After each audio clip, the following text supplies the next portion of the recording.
Hi, my dear students. Welcome back to the class. I hope you are all fine. Good afternoon to you. I hope I am audible and visible to all of you.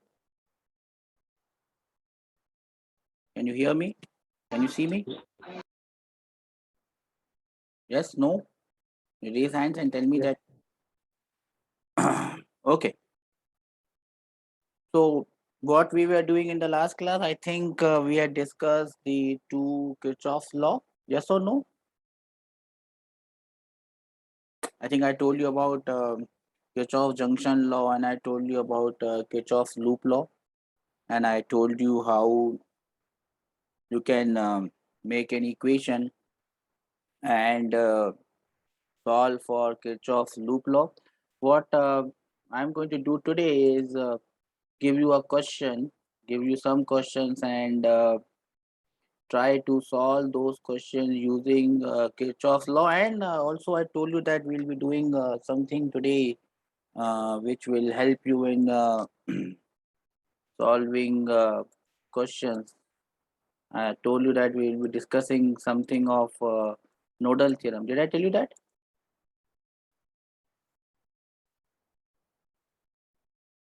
Did I tell you about the Nodal theorem? That we'll be discussing this Nodal theorem today? Yes or no? Yes, sir. Okay, so that is what we will do today. So we'll start with some one or two simple questions, and then we will see how we can solve those questions using Kirchhoff's law, and then we'll try to solve those same questions using something known as nodal. I also told you to see if you can find something on the nodal theorem on the net. Did you find anything? Did you search for it? Did you find anything on the nodal theorem? Anyone? Did you find anything on the nodal theorem? No? No, sir. Okay. Not a problem. Not a problem. What will you do? We'll start with a simple question. Okay. And let me see how we can solve this. For example, this one. Find the current in each wire in this question. You have to find out the value of current in each wire. The wire names of the wire are AF, FE, AB, BC, CD, DE. How will you solve this question? Most of the questions that normally come in the exam are based on these two loops. Most often or not, there are two loops. I can obviously make more loops, but the simplest type of questions or the most typical one of questions are in two loops. So, do you see the two loops here? Do you see the two loops here or not? Yes, sir. What are the two loops that you see, beta? What are the two loops that you see? I can definitely see this is my loop number one. So I can make one equation in this loop like this. I told you. Then I have another option of either making the second equation from the smaller loop, or I can always make the second equation from the larger loop depending on how you are going to solve this question. Now, how do I make this question? I start from point A. Do you remember? I start from point A.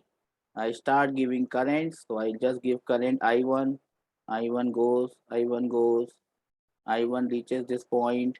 Then this becomes I2 and this becomes I1 minus I2.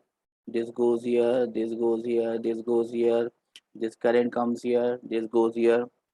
You can now have I1 current flowing in the branch A to F, F to E, I2 current flowing in the branch from E to D, D to C, and C to B, and I1 minus I2 current flowing in the branch E to B. Do you understand this, everyone? This is Sir. how I have. This is how I have taken the current, and then you can. What you can do is make equations. What will be the equations here? Can anyone tell me what will be the equations here? How will you get the equations? What will be the equations here? For example, if I make the equations for loop number 1, what will be the equation for loop number 1? What will be the equation for loop number 1? I start from point A. Point A ka potential will get cancelled. So forget about point A. I move, I come across the battery. I move across the battery like this. I move from the negative to positive terminal. So it is a rise. So it is 10. 10 minus, I move in the direction of current. So it is minus I1 into 1. I1 into 1 is 1. Then I move down along the road from E to B, 2 ohms. I am moving across 2 ohms. So minus I1 minus I2 multiplied by 2.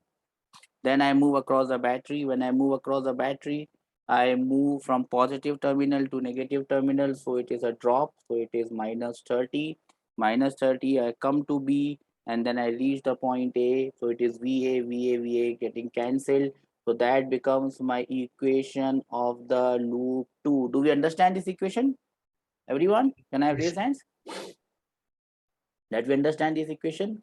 Now what I'm going to do now is make equation in the second loop, loop number 2. Now what will be the equation for loop number 2? Remember, I've taken the outer loop as loop number 2. You could have taken this inner loop as loop number 2, this orange loop as loop number 2, and you could make the equation for the orange loop. I am going to make the equation for the green loop and the orange loop both. So don't worry, I'll make both the equation. So whatever loop you take, you have your equation. Let me first try and make equation for the outer loop. What is the equation for the outer loop? I start from point A, we I call it VA. VA and VA will get cancelled. So forget about this. Again, move across the battery. So it is 10 from negative to positive terminal. It's positive. Then again, I move across the current. Imagine, understand, and I'm following this route. Do you understand this now? I'm following this route, the green one. So minus I1 into 1. Then I'm moving across this. Again, come across a resistance and I'm moving in the direction of current. So minus 2 into I2. Then I move across this battery like this. I move from the negative terminal to the positive terminal so that it is a rise. Then I come here, then I come here, then I come here, and I reach back to point A, which is potential of point A. A and A gets cancelled.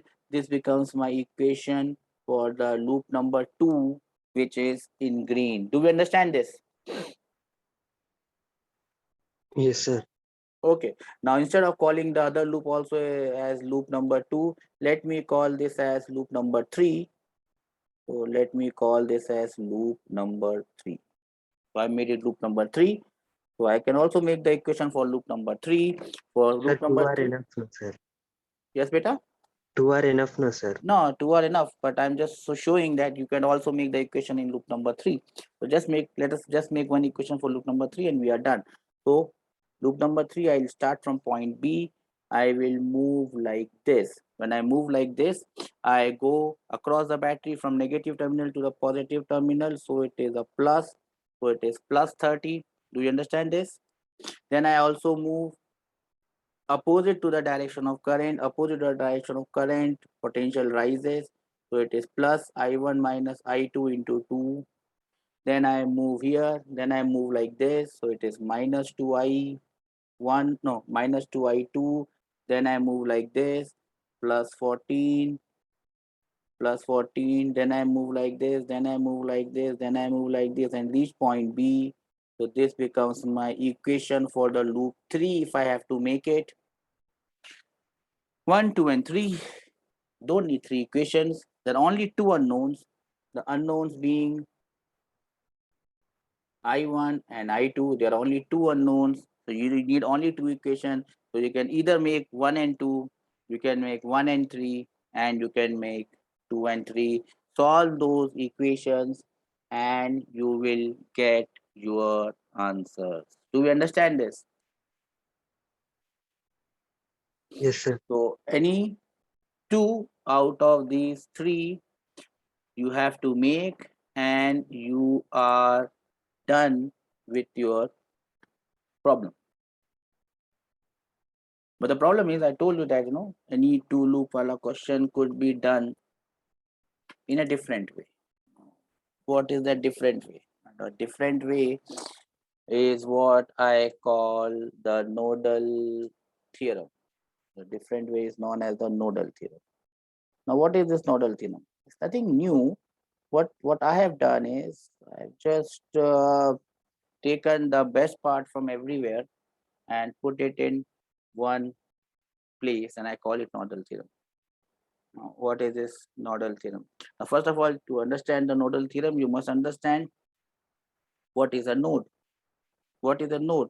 As I told you in the previous class, a node is nothing but a junction. A junction where more than two or more than two, not two, because two branches, I will not call it a junction because it's just one branch. Just turn it like this. So if two or more than two branches meet at any point like this, 1, 2, and 3 branches meet this point, you can call it as a junction or you can call it as a node. Okay, that is a node. Now, how do I apply this nodal theorem? So what will I do is I will just draw the same diagram that I drew in the first case, and we will try to understand the nodal theorem from that diagram. Now, if you remember, this is the same diagram that we did in the first class. This is E1, this is R1, this is R2, this is E2, and this is R3.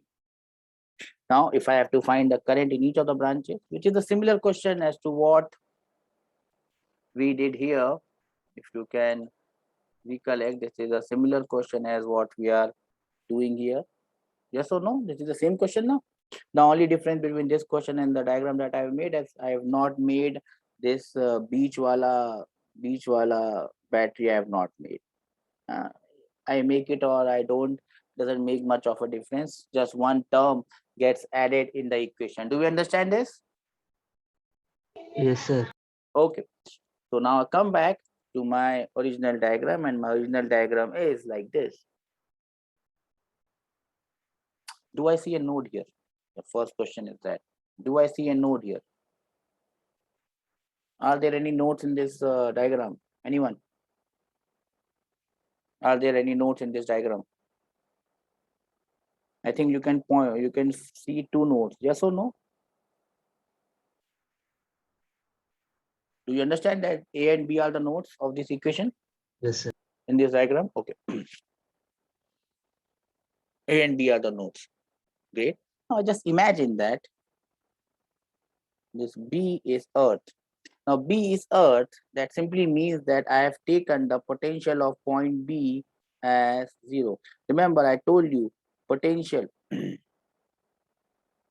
can't find out the absolute potential of any point. What we are always doing is finding out the potential difference between 2 points, or we are assuming that there is one point whose potential is taken as 0. In most of the cases, that point is taken at infinity. There is no infinity here, so I cannot take it. So what I'm doing here is I've assumed that the potential of point B is 0, or basically what I'm going to find out, potential of any point will be now with respect to B, or that will be potential of that point minus potential of B, which potential is taken as 0. Do we understand this? So I've taken potential of point B as 0. The other way of saying this is I have assumed that this is Earth, or its potential is 0. Now, if its potential is 0, I can call the potential of this point as V. This point now has a potential V. Now, this is the potential of point A with respect to the potential of point B. So this V is basically VA minus VB. Do we understand this? Yes, sir. Okay. Now I call the potential of point A as V. V. Now, in Kirchhoff's loop law, I started giving current from, I think, this point here. Now I'm just changing it. What I'm going to do is I'm assuming that I1 current flows in this branch like this. I2 current flows in this branch like this, and I3 current flows in the third branch like this.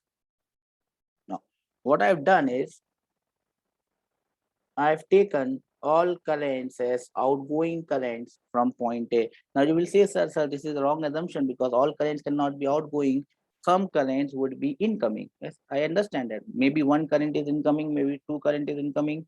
All current cannot be incoming, all current cannot be outgoing, but I can simply apply Kirchhoff's junction law or Kirchhoff's node law at point A, and I can very rightly say that I1 plus I2 plus I3 has to be equal to 0. Yes or no? Yes, sir. Okay. I1 plus I2 plus I3 is equal to 0. That means any one of this I1, I2, I3 must be incoming. At least one should be incoming. All three cannot be incoming. All three cannot be outgoing. How does it solve any purpose? Up till now, everything is looking for what we are doing. Okay, wait. Now, what will I do now is find the value of I1. Now, how do I find the value of I2? I apply Ohm's law, or you can call it Kirchhoff's law, starting from point A till point B. How will I apply it? I start from point A and go to point B. So I start from point A, I call the potential of point A as VA. I don't have to call it V, I can simply call it V because that is the potential of point A, V. Now I move in the direction of current, so it becomes V minus I1 R1. Then I move down, I move across the battery from positive terminal to the negative terminal, so the potential drops minus E1, and I reach point B. As soon as I reach point B, that must be equal to potential of point B, but I know that the potential of point B is 0, so I can write V minus I1 R1 minus E1 is equal to 0, or simply I can write I1 as V minus E1 divided by R1. Do we understand this? I can write I1 as V minus E1 divided by R1. Yes or no?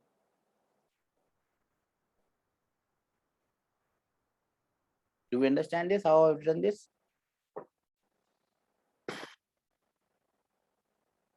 Can I have reason that we understand this? How I have written this equation? I'm lowering all hands. Teja, Vishnu, Bojraju, do we understand how I've written this? Okay. Now, Sir, we didn't complete a loop, no, sir. who says that I always have to complete a loop? Did I say that this is Kirchhoff's loop law? I just said I'll apply loop law from A to B. So I'm not completed a loop. So I ended at point B, and therefore I called the last potential at potential of B, and potential of B is 0. So I write 0. Any problems? Okay, sir. Okay. Hey, I'm just using the best part of everything and trying to put it in one thing and trying to make your question simple. Now, once I understand this, you will say, sir, I still don't find any merit in your way. I'll have to do so much. I just had to make two equations there, sir. You already written 3 or 4 equations now. I just had to write two equations and then I had to solve it. It was easier, sir. This is not easy. It's difficult. But once you understand how this equation comes, you will be able to write it without writing anything. See, I took the potential of this point as V. Then I just saw how many batteries are there. There's only one battery here. And I move from positive to negative terminal. So it becomes V minus of E1. If there are more batteries, depending on how they are connected, I can write plus or minus. And no matter how many resistance come in between, there could be more resistance in the same R1, R2, R3, R4. You just add all the resistances and put it in the denominator. You will get the value of I1. Because the value of I1 will be the net potential divided by the total resistance. Do you get my point? I just made it for one, but it is valid for all. So I can write I1 straight away by looking at this diagram without even writing. I1 will be equal to V minus E1 divided by R1. Do you understand what I have seen and what I have written? I've just looked at the diagram and I've understood the value of I1. Similarly, without even writing this equation, which equation? Even writing this equation for I2, we should be able to write the value of I2. What would be the value of I2? What would be the value of I2? Tell me. I2 would be, I start from point A, V, then I move and I see only V one value. minus 2 by R. Yes, see, it was easy to get. I2 will be V minus E2 by R2. Do you understand this or no? Yes. Okay. Now, since you get the value of I2, you can also get the value of I3. What will be the value of I3? V by R3. V by R3. Well done. See, simple. Now, you even don't have to write this equation better because you already know that I1 plus I2 plus I3 is 0. You can now put the value of I1, I2, and I3 in equation number 1 in your head. How will it look like? It will look like this. But just put the value of V1, E1, I1, I2, and I3 in equation number 1. It will look like this. V minus E1 divided by R1 plus V minus E2 divided by R2 plus V divided by R3 is equal to 0. Or we can go ahead and just write the value of V. V will be equal to, just apply a bit of common sense. V will be equal to E1 by R1 plus E2 by R2 divided by 1 by R1 plus 1 by R2 plus 1 by R3. Are you getting my point, everyone? Yes, sir. What have we achieved from here? Just with one equation, I'm able to get the value of V. Now, when I get the value of V, if you're asked to find the value of I1, just put the value of V here and you will get the value of I1. If you're asked the value of I2, just put the value of V here. If you're asked the value of I3, just put the value of V here. Or in many cases, you might be asked the potential difference between A and B. The question is already solved. Because if someone asks you the potential difference between A and B, it is simply V. You have actually calculated it. Are you getting my point? How you have done this? Yes. Everyone getting the point how we have done this? Now, it in terms of algebraic, it is looking very difficult. Even by R1, how will I remember it? You don't have to remember it. You can always make it. But when I give you equations, but I give you a question which is based on values, you would be able to give me the answer very, very fast. Do you think that you would be able to give the answer very, very fast now? Looking at Yes, what sir. we have done here? Now, let me check this. And how I'm going to check this, how fast you can now give me the answer.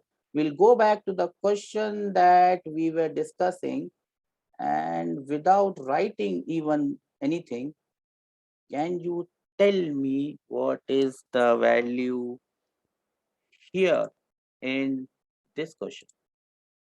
I've rubbed everything off from this question. So you can see some marks here. I'll just take out these marks. Come back to this question. Let's come back to this question. Do you see the notes?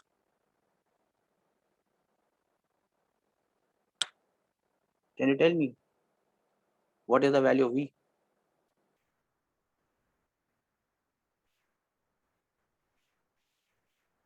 Do you see the notes? No one sees the notes?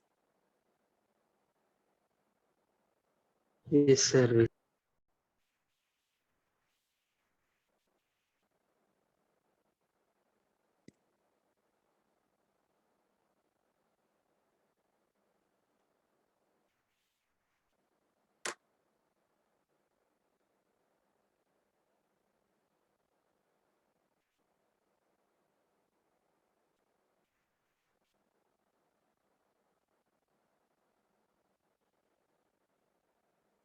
Can you tell me how it is done?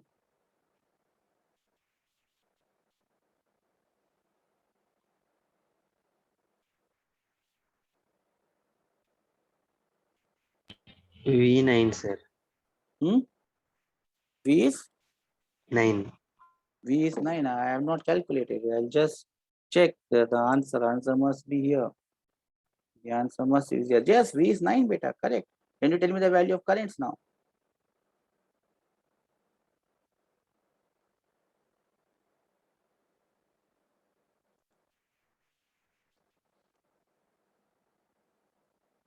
Can you tell me the value of currents?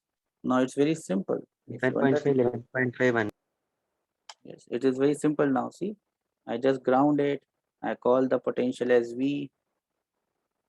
This is I1. You don't have to draw even I1, I2, I3. You can just, if you understand it, you can just write it. So I1 will be V minus 10 by 1. I2 will be V plus 10, Y 10, plus 14 by 2. Why 14? Plus 14 because we are going from negative to positive terminal. And I3 will be V minus 30 divided by 2. That will be equal to 0.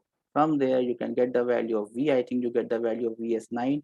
Put the value of V here, I1. Put the value of V here, I2. Put the value of V here, I3, and we are done. Do we understand this, or this has gone above our heads?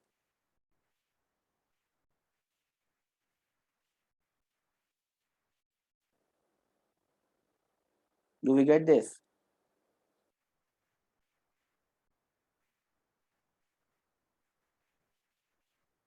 Yes, sir. Okay. How many of you have understood this? Can I have some raised hands here? Teja, Vishnu, Jayant, Bojraju, Jyoti. Does it help? Okay. If it helps, try this.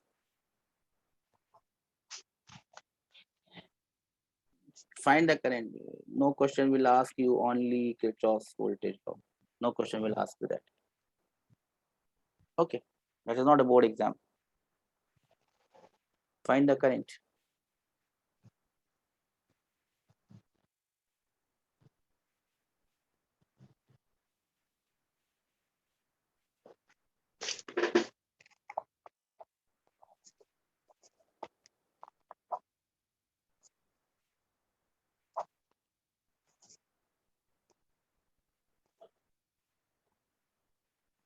As you can see,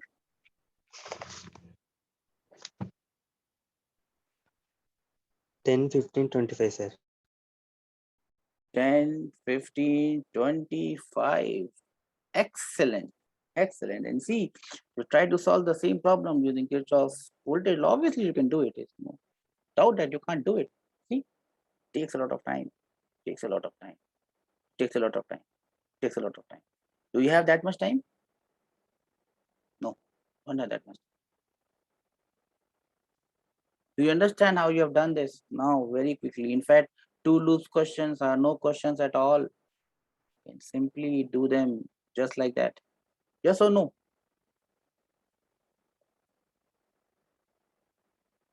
Yes or no? Yes. Okay. How you would have done it? I'll just show it to you how you would have done it. Again, this is your one point. This is your other point. You give this. You don't have to write I1, I2, and I3. You can simply write the equation. One current will be V minus 10 divided by 1. Other current would be V plus 50 divided by 2. The third current will be V minus 30 divided by 2 is equal to 0. Solving this, you will get the value of V. Once you get the value of V, you should be able to find out the value of I1, I2, and I3. Do you understand this? Can I have some reason that we understand this, sir?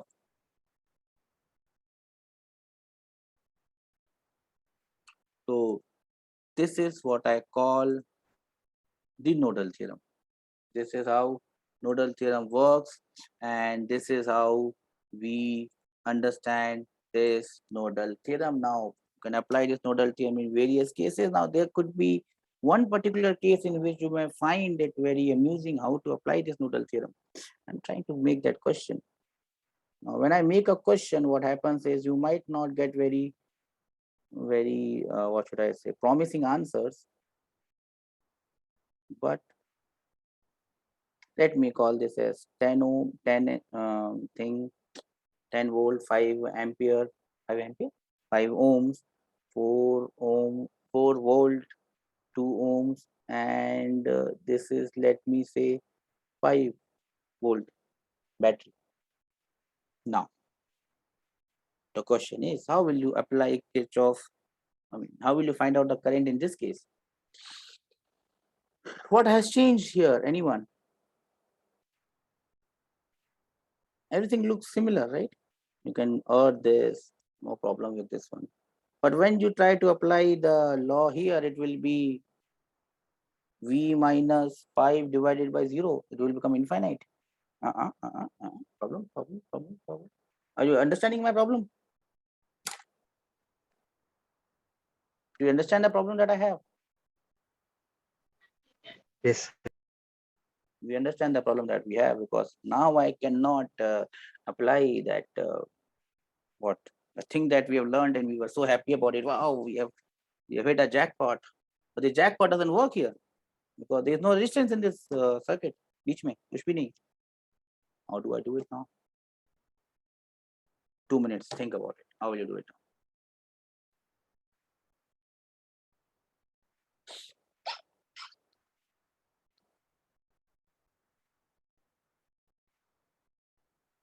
Sir, no current from A to B.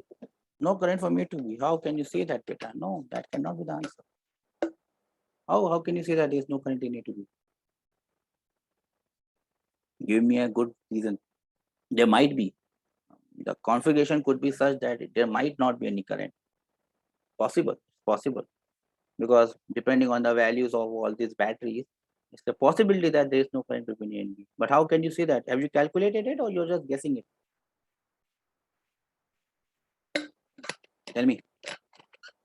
Have you calculated it or you are guessing it? Guess, sir. Guess don't work. Guess don't work. Have you seen the paper of this year NEET? It is tougher than JEE mains of this year. See, there are 45 questions. And the last 10 of them, last 15 of them, in which they had to attempt for 10, were very tough. Very tough. I mean, tougher than probably mains. Okay, how do you do that? I don't have that much time. I can't waste. So when I earth this, I call the potential of this point as 0. Yes or no? Yes, sir. If the potential of this point is 0 beta, and there is a 5 volt battery and there is no resistance, the potential of this point becomes how much? This is 0. 5. Yes. So you now know the value of V. V is 5. Now you can find out I1, I2, I3. Yes or no? Yes. If I call this as I1, so 5 minus 10 divided by 5 will be I1. Am I clear or not? Yes. So what is the value of I1? Minus 1? Yes or no? Yes or no? Yes, sir. Okay. What is the value of I2? How do I get the value of I2? I2. 5 minus 4 divided by 2. So it is half. Yes or no? Yes, sir. So this current is half ampere going like this. This current is not going like this, but in fact it is coming like this, right? And that is 1 ampere. Yes or no? Yes, sir. This one is 1 ampere. This one is half ampere. How much is this? Half. How did you get it? Kirchhoff's junction law. Yes, sir. Kirchhoff's junction law. You are done. So if there is no battery, if there is no resistance, you can do the problem even more quickly. Yes or no? Yes, sir. समझ में आया? How we can solve problems of this nature? How you can solve problems of this nature? Why I'm getting disconnected from this? I don't understand.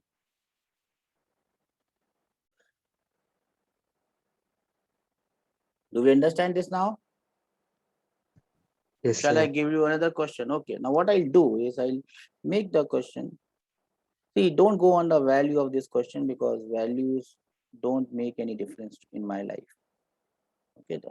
But when I make a question, depending on the values, the question may become very difficult to solve mathematically or it becomes very easy to solve. And now I also tell you that I have also connected a battery in between these two volts.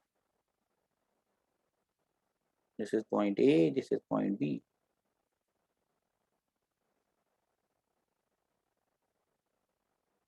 What is the current in all the branches?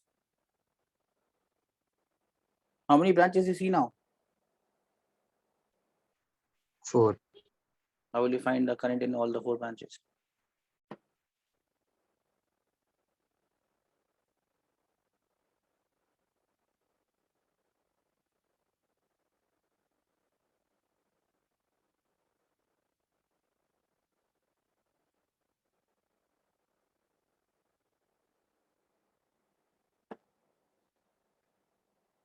How will you find out the current in all the 4 branches? Any idea?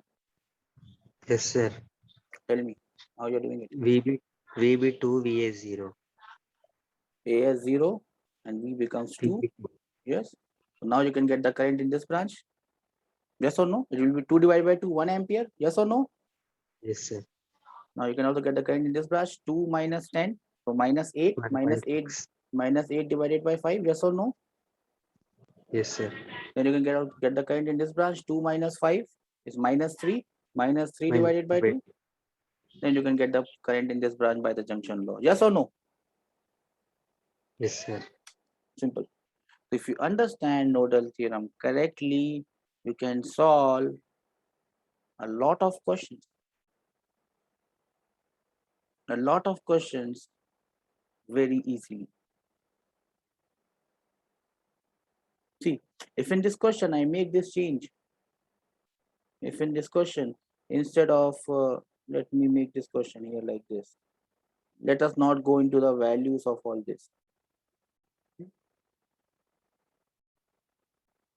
If I make this question like this, does it make any difference to your answer? Now, all these points, they are having no resistance in between. Getting my point? So all these points are A and all these points are B. Yes or no? Yes, sir. So you can call the potential of this point as 0. The potential of all these points becomes V. Yes or no? This Yes, could be sir. your R1, this could be your R2, this could be your E1, this could be your E2, this could be your R3, R4, R5. Can you now find the current in all the branches? Yes or no? What is the equation? We easily find the value of V. V will be equal to how much? Can you tell me the answer for V? V will be equal to E by R1 plus E by R2 divided by summation of 1 by R. Yes or no? Yes, sir.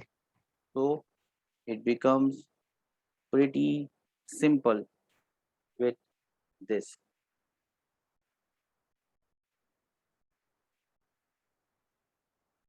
Are you getting my point? Yes or no? Yes, sir. Yes, sir. I can make a very difficult one here.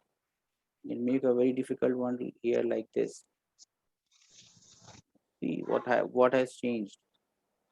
See what has changed.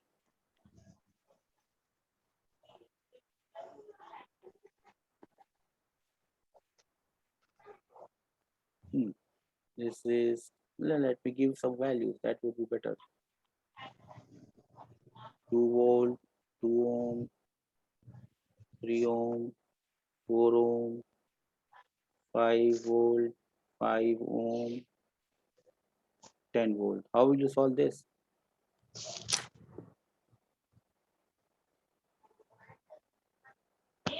Sir, for 10 about 10 and keep 0 down. So this is 0. So this And becomes 10. Remember, this is 0. This becomes 10. And you can call this point as V. Getting my point? Got this? yes, Yes sir. or no? Yes, sir. But still there is only one equation that will make. There's only one unknown in the entire thing. What is that unknown? V. Or there is one more point which is unknown. You can find the value, right? This is 10, so this is also 10, correct? Yes, sir. How will you get the value of V? Tell me the answer for V.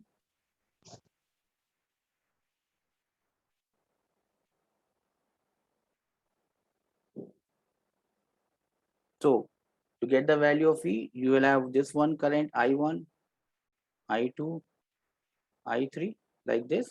I1 will be V minus 2 divided by 2. So V minus 2 divided by 2 plus V divided by 3 plus V divided by 4 will be equal to 0. From here you can get the value of V. Yes or no? Yes, sir. One mistake I have made. This is 10 here. So it cannot be V by 3. It will be V minus 10 by 3. Do you understand? Yes, sir. That's it. You can get the value of I1, I2, and I3 from this equation. If someone asks you what is the current in this branch, it is very simple. This is 10, this is 5. You can find out the current in this branch. 10 minus 5 divided by 5, 2 amperes will be the current in this branch. Yes or no? Yes, sir. Do you understand how you solve this question? Now, if you try to solve the same question by using Kirchhoff law, it will just become too complicated for you to solve it. Yes or no? Yes, sir. But see how simple it is. Using, I have not done anything extravagant, Peter. I have not done, I'm no Dumbledore and this is no Hogwarts and you are no Harry Potter and Hermione that I have a magic wand and I wave it and you understand everything. This is what I call applying your brains or applying your concepts in the correct way. You understand the concept of junction law. I've used junction law. You understand Kirchhoff law, voltage rise, voltage drop. I've applied the same thing, voltage rise and voltage drop, but I've applied in a different way. A different way where it makes more sense in the sense that I get my answers easy. Will you remember this now? Yes, sir. Do you find it interesting? Can I have some reason that so we understand it and this is probably help us a lot? Only Vishnu has raised hand. What about others? Sai Teja, Jayant, Bojraju. Now, these are the things that you will not find on internet. These are the things that you will not find anywhere. These are my own creations. The way I do it, I don't say that I'm the only one who does it. People do it in different ways. People call it by different names. But my version, I think, is the simplest one. I can vouch for that. My version is the simplest one. Now, the point comes. Can you apply the same thing on capacitors? Hmm? Can I Yes, apply sir. the same thing on capacitors? Yes, sir. So tell me the answer, sir, of this one, sir. Tell me the answer for this one, sir. So I have got a battery here E1, capacitor here C1, capacitor here C2, battery here E2, capacitor here C3. How will I find the charges on all the capacitors? How will I find charges on all the capacitors?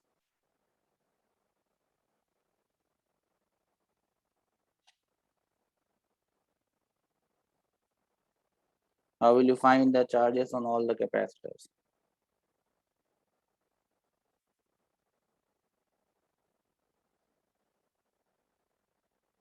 Can you find it?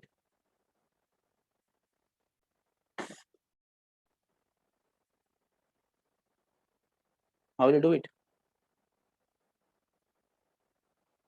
Now, obviously, we have Kirchhoff's loop law, Kirchhoff junction law, which are also valid for capacitors.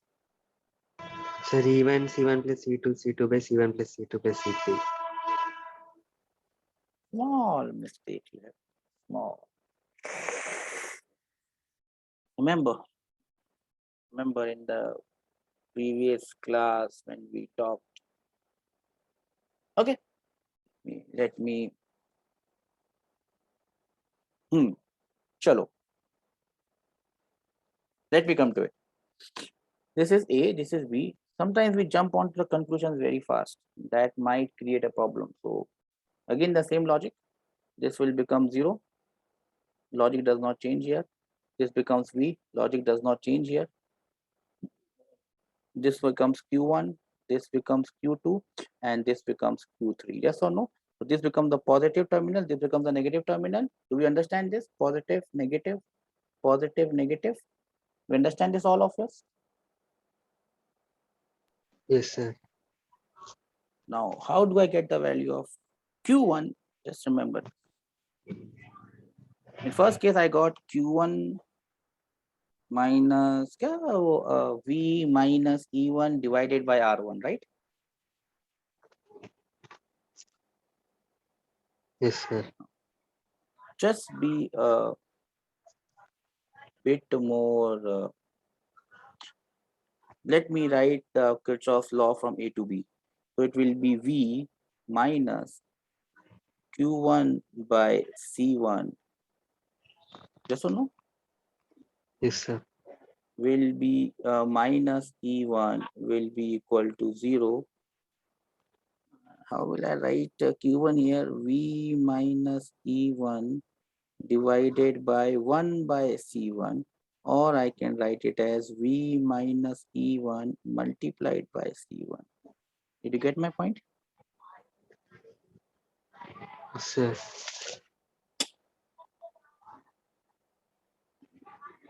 So, how do I get the value of V?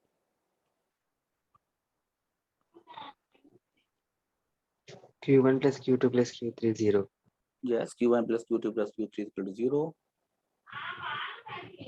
plus Q3 is equal to 0. What is the value of Q1? V minus E divided by V minus E1 divided by 1 by C1 plus V minus E2 divided by 1 by C2 plus V divided by 1 by C3. There's a reason why I'm writing it like this. You say, sir, what is the reason? I'll tell you the reason. So basically it becomes like this. V will be equal to E1 divided by 1 by C1. Are you getting my point? I'm not writing E1 into C1 for one particular reason.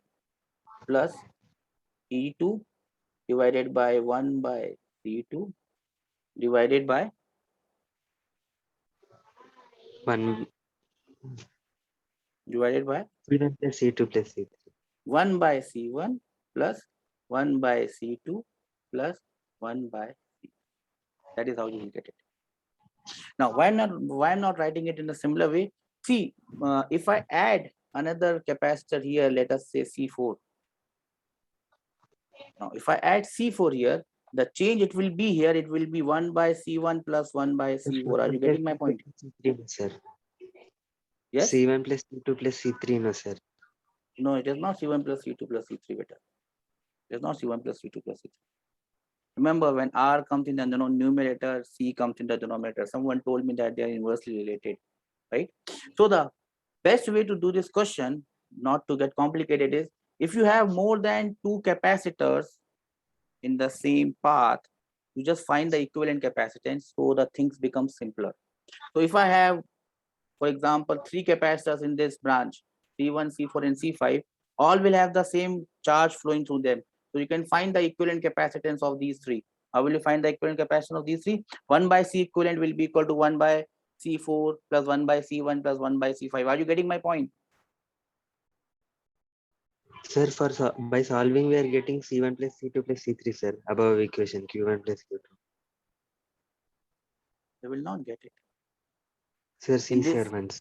In this case, you will get it. Try to understand what I'm saying. Why I wrote it like this.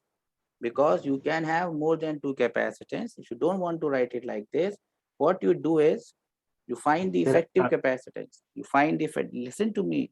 You find the effective capacitance first. Once you get the effective capacitance and there are only three capacitors left, then you can write it in that way. Then you can write V as E1 C1 plus E2 C2 divided by C1 plus C2 plus C. You can write it like that. Getting my point? But then there should only be one capacitor in each branch. If there are more capacitors, more than one, you have to find the effective capacitance. Are you getting my point? yes, sir. So that is what you must remember. So if I just make a question on this, for example, I will make the question like this.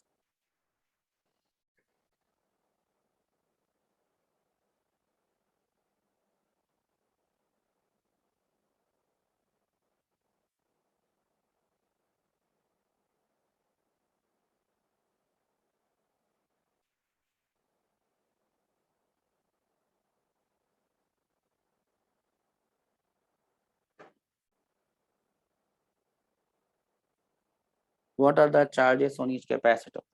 Remember, I've just changed something. What I have changed here? What have I Extra changed? capacity. What I Extra have changed? capacity. Yes, extra Extra capacity. capacitor, so that you get confused. This extra capacitor is to confuse you. Because if I put an extra resistor, it doesn't change anything. You can just divide R1 plus R2. But here you can't do it. That is why I put this. Getting my point?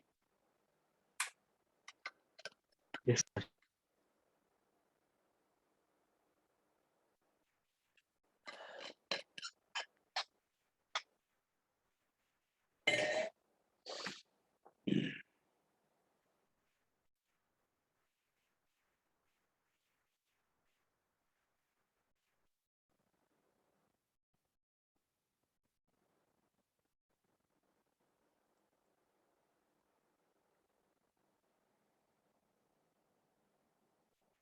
So how do you do it now?